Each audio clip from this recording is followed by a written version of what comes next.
What's up guys, welcome back to another video, and I'm here today to react to a Mr. Nightmare video. I'll explain the video in a second, but I'm not going to drag this intro long. Without further ado, if you're liking my content so far, please like and subscribe, and without further ado, let's get straight into this video, okay? Okay guys, this video by Mr. Nightmare's His Curiosity had a terrifying ending. Now, I have seen many Mr. Beast, oh my god, Mr. Ballen videos, and I have not seen this one though. I haven't seen the recent ones because I thought I'll react to them with you guys. So without further ado, let's get straight into this, okay?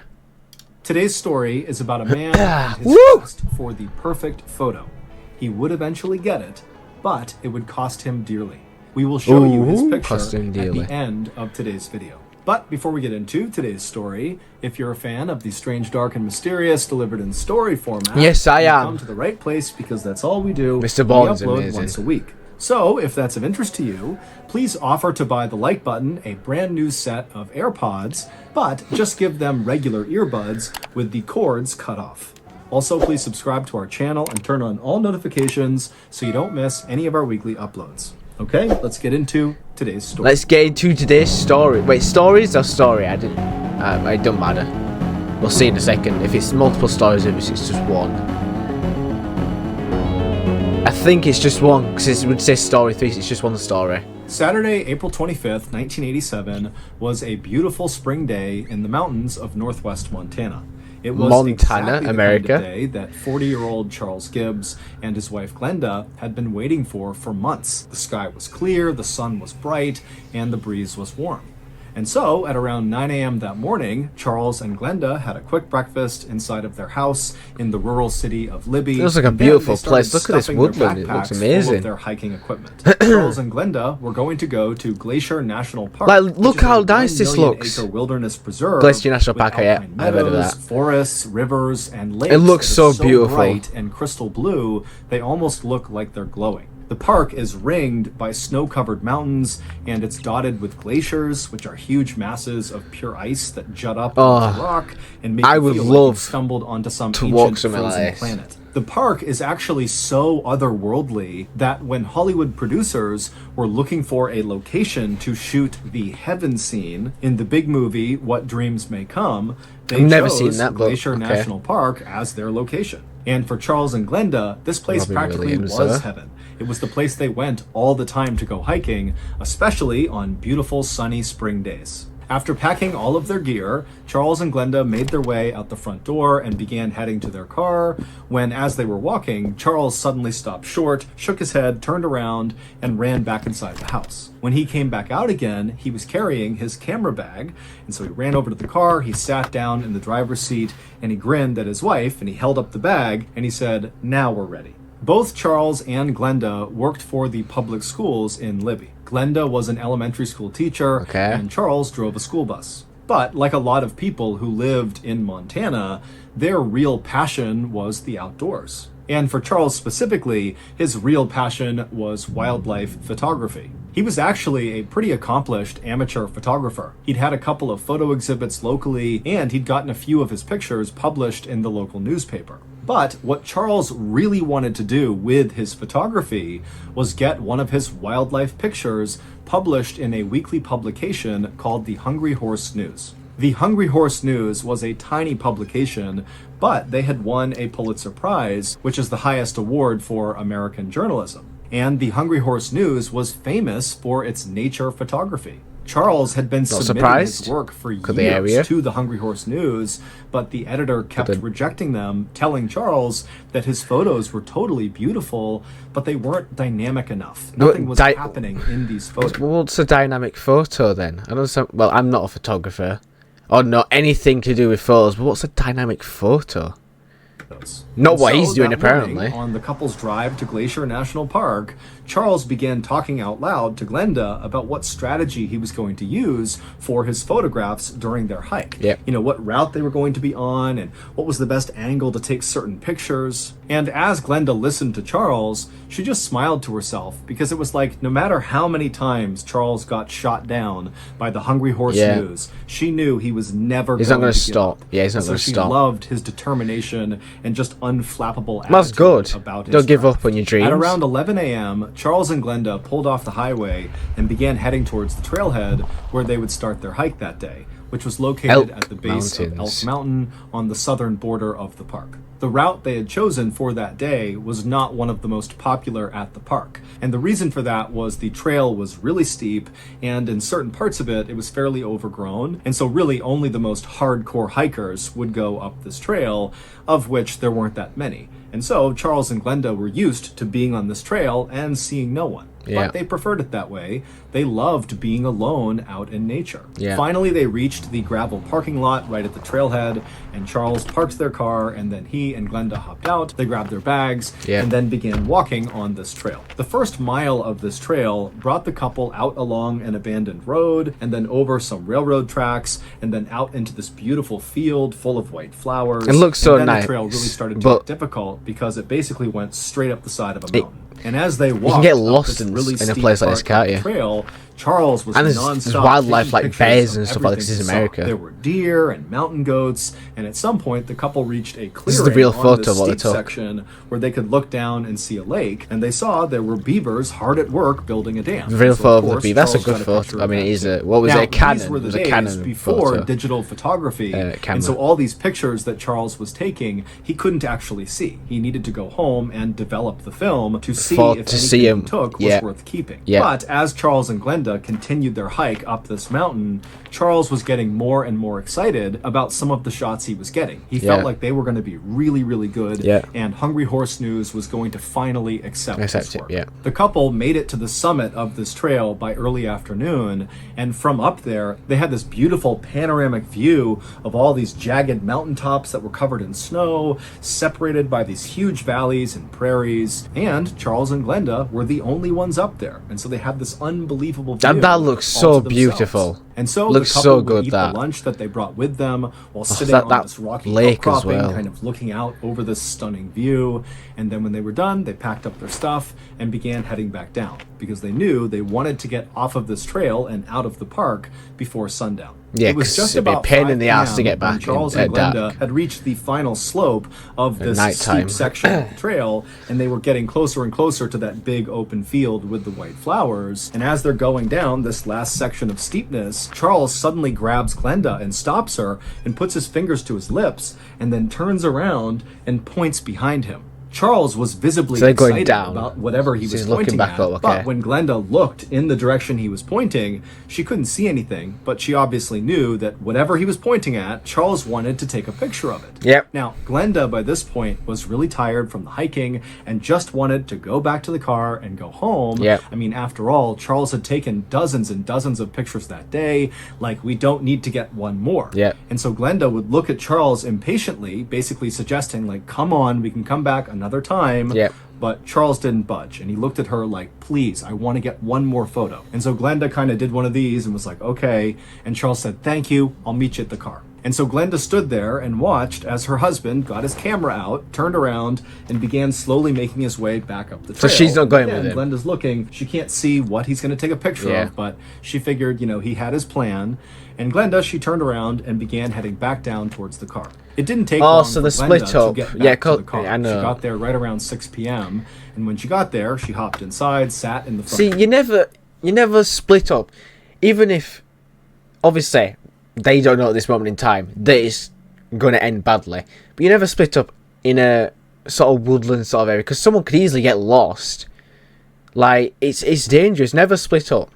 Passenger seat, turned on the radio, and then she expected to have to wait for maybe another 20 minutes or so for Charles to finish up. Took a photo of the radio. But Glenda, after sitting in the car, was so tired that she accidentally fell asleep. She fell. And when she woke up again, she was kind of disoriented, Yep. and immediately she looked to see if her husband was in the car with her, Nope. and he wasn't. And Oh she's dear. looking outside. It's getting pretty dark out. She glanced at her watch. It was 7 p.m., which means Charles had left her for at least an hour by this point. And she's thinking, God. there's no way Charles would have been gone No, for an hour. he's He gone would never missing. do that. He would never leave me alone like that. And so Glenda began glancing around her, He kind is of half missing. expecting to see Charles just Yeah. outside of their car, doing something. But she was all alone. There was no other hikers or cars. Charles wasn't there.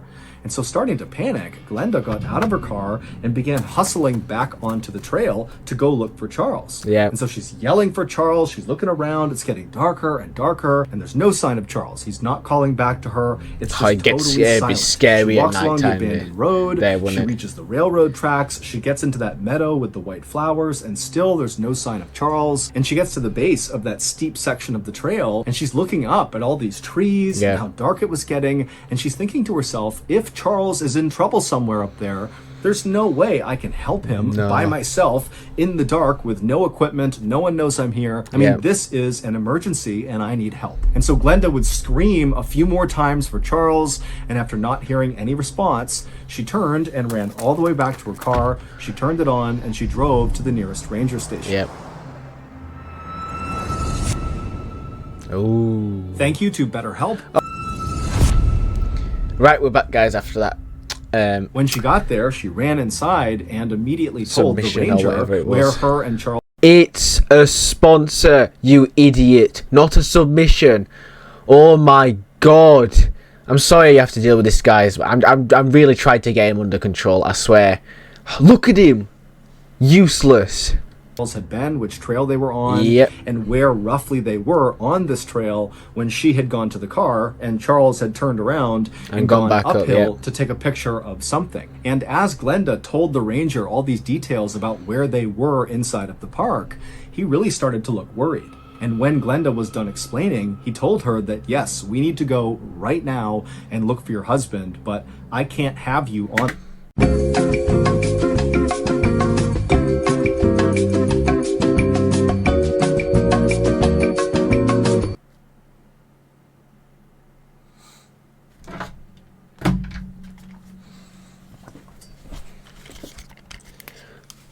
Okay, guys, I'm back. Had a slight distraction, but that's absolutely fine. I forgot where we were. Oh, yeah, the guy disappeared and the girl fell asleep in the car. That's what I remember now. On that trail. It's too dangerous. And so this ranger had Glenda wait at the ranger station. Yep. And the ranger, by himself, headed back to the trailhead to go looking for Charles. Yep. And so the ranger, he gets to the trailhead, he hops out, he's got a rifle and a flashlight, and he begins walking along this trail. And by now, it's dark out. And so he's looking straight ahead with his flashlight and scanning side to side. He's calling out for Charles, and he's walking this would be this trail. so He scary. gets all the way It's scary across the for, train tracks, through the the meadow, girlfriend or and the he wife. gets to the steep section, and he actually begins going up this part of the trail until roughly the area where Glenda had described Charles going one way and her going back down. And when he got there, There must be an older couple, unless this is like back in the 80s. I didn't really listen to the start of it. Unless this is back in the 80s, April 25th, 1987, like Glenda and Charles. That's definitely more of an older name. But then the Walkins is probably a while ago. there was no sign of Charles, and so the ranger just took his rifle and fired 3 shots into the air, Yeah. hoping that that might get Charles, if he was in the area, to hear him and call out Yeah. or do something to indicate where he had gone. Yep. But after firing his gun, the ranger heard nothing. Nothing, By yeah. this point, it was approaching midnight. It was totally pitch black outside, and the ranger knew that at this point, Charles was missing, and they really needed to organize a true search party to try to find him. But they would have Yeah. to do that the next morning when they had light again. And so the ranger called out a few more times for Charles, and after not hearing anything, he reluctantly turned around and made his way back to his truck and drove back to the ranger station, where he would tell Glenda that he could not find her husband and they would now have to wait for sunrise. At sunrise the next morning, 20 searchers arrived at the 20? trailhead where Charles and Glenda had been. Jesus. And these searchers had dogs, and all the dogs had Charles's scent Yeah. from some clothes that was in Glenda's car. Yeah. And so this big search team very slowly and methodically began moving down this trail. And so they went across the abandoned road, over the train tracks, through the meadow with the white flowers. Yeah. They got to the steep section of the trail,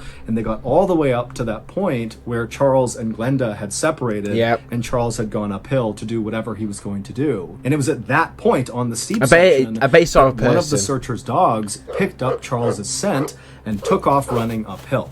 And Yep. the searcher, whose dog this was, took off running after the dog. Yeah. And the dog, it went up for a little while, up this steep rocky outcropping, and then it turned and began going down again until it reached a different meadow. So not the same one they walked through with the white flowers. This was different farther one. away to the right. Yeah. And in this meadow, the dog, who still very much had the scent, began to slow down, and it went straight for this tree. That was kind of a standalone tree right at the By base itself. of this steep section. And this tree had low hanging branches, maybe 5 feet off the ground. And the dog went right up to the tree, and then it stopped for a second. And the searcher by this point had caught up to the dog. And so he's looking at this tree, and he sees the ground looks really disturbed, and there's deep gouges in this tree. And then the dog went around this tree and sprinted another. And now I'm just thinking, I'm just trying to guess what's happened to him. There's gouges in the tree, and it just looks like a bit, you know, I mean, first of all, I'd say like a bear attacked him with like the scratches on the tree, because it's like low hanging branches on a big tree. He could have climbed the tree, escaping a bear. The bear was at the bottom of the tree, you know, scratching the tree, making a mess of the ground. But yeah, actually, I'm going to go with that at the moment. My other option is it's a person, but I don't know how they would have the scratches and the gouges in the tree. Another 50 feet or so, and then stopped like it had found something. And when the searcher caught up to his dog, he looked down and he found what they feared the most. It was Charles, and he was deceased. What? His body was totally mangled. His arms and legs Oh. were eaten away. There were deep cuts and gouges all over his body, and there was It has to be attacked by a bear or some sort of cougar or some sort of animal. Why? Gouges? I don't think a person would do that. blood trail from Charles. Wait, all the way actually, back well, it depends. Yeah, I mean, if there's because bears, what they like to do is, this is my animal knowledge, this is my animal knowledge coming in. Bears, they'll just maul you to death. They'll scratch you. They'll overpower you. If it's something like a big cat, they usually tend to go for the throat. They won't like gouge you. So actually, I'm confused. to this tree. Also, just a few feet from Charles's outstretched hand was His a camera. camera. Charles's camera. Now, Yeah. it was obvious that something horrific had happened to Charles. Do you think you could get that and there were clear camera signs of the footage? struggle that took place near this tree. Yeah. And then also over here where he was found, there were clear marks on the ground that there was some sort of fight that happened right here. Yeah. But interestingly, Charles was carrying a gun, but it appeared that he did not unholster Use it. and he didn't fire it. Instead, it almost looked like whatever was happening to Charles, he refused to put his camera down, which is why it was so close to his hand when he finally But didn't died. grab his And so gun. it was decided that the only way It shot whatever attacked him in a different way. determine what happened to Charles would be to develop his camera, to figure out what he Yep. was taking pictures of Yep. before he died. And so authorities would send off Charles's camera roll to be developed. And Yep. 2 weeks later, when they got it back, they couldn't believe what they saw. The photos very clearly told the as well, story of what happened. to Charles. Ooh. This is what happened after Charles Oh, please tell me we see the photos. left his wife on that trail. When Charles stopped his wife and signaled to her that he wanted to take one more picture up the Up at trail, the top, yeah. he had found a photographic opportunity of a lifetime. The warm spring weather that had drawn Charles and Glenda out of their house to Glacier National Park had also woken the grizzly bears in the park from their hibernation. And what Charles had seen up the Oh, trail no. was a mother grizzly bear And a her cub. 3 cubs. Yep. The first few photographs that Charles would take of these bears were shot from a good distance away, and it just no! showed See, I called it was a bear. I said it was either I said a bear or a cougar, but I called it would have been a bear. First of all, I'd say like a bear attacked him with like the scratches on the tree. My God, and I think as all the bear was doing, the bear wasn't trying to kill him; it was just protecting her cubs. Oh, see, it was kind of his fault. Why would you get so close to a bear with cubs? Like, come on, you know she's gonna attack you. The mother bear and her 3 babies just kind of sauntering around the rocks, Yep. not really paying any attention to Charles. Yep. To Charles, grizzly bears were the most majestic creatures in nature. He didn't just love them, he viewed them as if they were sort of magical in some way. Well. He was always going to local town meetings to speak about grizzly bears' beauty, and we needed to defend their natural habitat. As such, anyone who knew Charles knew about his passion for grizzlies. And Yep. while of course Charles knew that grizzly bears were dangerous, he also thought that the bears, who were very smart and sensitive, could sense his own very gentle and protective feelings towards them. No, and so if they- he was they around see them, danger, they would never perceive him. and mother's as a gonna threat. protect her Charles babies. had taken some very good photos of other bears, black bears, but he But had black never bear- taken what he called the definitive But black bears, like, say, more scared of people than grizzlies. Grizzlies are bigger as well. grizzly bear Wow, photo. my God, my voice And almost it was went going there. to be this definitive grizzly photo of the mother and her 3 cubs Yep. that would finally get him a spot in the Hungry Horse News publication. As Charles took more and more photos of these bears, Yep, you the could mother- see in the photos that Charles was getting closer. closer and closer and closer See- to this mother bear and her cubs. It was obvious that he was tracking them, even Yeah. as the mother bear and the cubs were clearly trying to walk away from him. Finally, when The Charles mother- got about 50 feet away from this family of grizzly bears, Oh, dear. he must have kicked a rock or stepped on a I'm twig pissed that broke off the mother. that startled the bears. And so the second to last photo that Charles would take of this family the bear running towards. shows the mother bear very clearly turning around to look at Charles. Oh, this is a real photo. This is the real photo. Oh my God. Yeah, Charles. This is the second. The mother's seen him now. Oh And she's my making God, that'd be perfect eye scary. contact with him, as is one of her cubs. Charles would take one more photo, and in this photo, Is the you bear can see running the towards him? bears are not just staring at Charles; They're running. They are running towards him. They are charging. And it was likely after taking Oh this my photo that God. Charles realized the danger he was in. Yeah, At this well. point, Charles tried to make a run for it by running down the side of this mountain. the tree. He got down to that tree. I got it with right. low-hanging limbs, and he attempted to climb up into it, yeah. maybe hoping he could get one more picture of this bear. Really, It stop. would just be his Really, own. really. Of life and death situation, a mother bear is running towards you, and what you doing? Taking photos. But the mother bear and her cubs, they came charging down. They saw him up in the tree. Yep. And the mother bear began climbing into the tree. Oh my God. Yeah, you can't climb trees with bears. Bears are. We're in trouble, really. They're faster than us, they're stronger than us, they can climb trees like us, they can swim faster than us. We can't do all. He had a gun, but like, bear's skin is very thick. They've got very thick fur and skin. A good shot maybe between the eyes or... Oh, just one sec.